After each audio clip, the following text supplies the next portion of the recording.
In 2 hours they were over the vast green muckscape of the Everglades, banking toward the skinny strip of hyperdevelopment where several million South Floridians live close together in nothing remotely approaching harmony. They landed, taxied, parked at the gate. Seth and his Groom Posse joined the line of exiting passengers and shuffled unsteadily out of the plane. In the jetway they were enveloped by the Swedish aroma of tropical decay that welcomes visitors to Miami the way Mickey Mouse welcomes them to Orlando. "What's that smell?" said Marty. "Miami," said Seth. "What, the whole city has mildew?" "Basically." Seth's phone rang the instant he turned it on. He looked at the screen. Tina. He saw she'd also left 6 text messages. This was not good.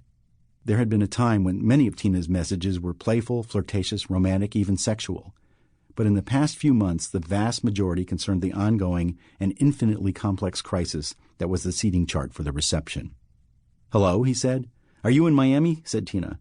"Yes, we just landed." "Come to baggage claim right now." "You're still in the airport?" Tina had flown in on an earlier flight with her bridal party. She was supposed to be at the hotel by now. "I got delayed," she said, "by this stupid dog." "A dog?" "Seth had alerted on my dress." "It what?" "They're saying I have to—" "Wait a minute. Don't touch that. You're going to ruin it." "Tina, what?" "Just get down here, okay?" "Okay, but what's happening? Which baggage claim? Hello?" Tina was gone. "What was that about?" said Marty. "I don't know. Tina said a dog did something on her dress. Like peed on it? I don't know. I have to go to baggage claim." He heard her from 25 yards away. Tina had a strong, confident voice.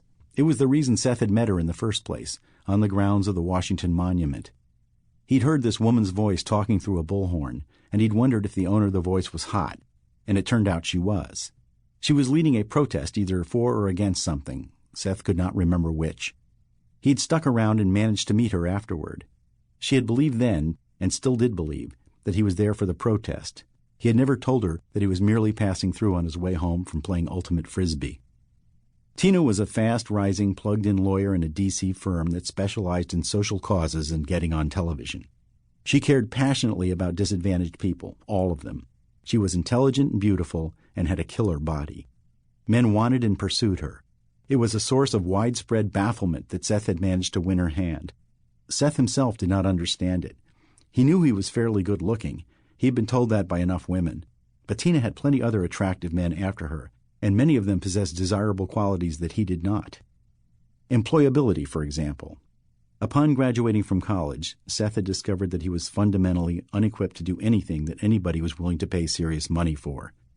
His degree was in marketing, and he'd earned a solid B average, but the harsh truth was he had never actually marketed anything, and neither had any of the professors who had taught him what he knew about marketing.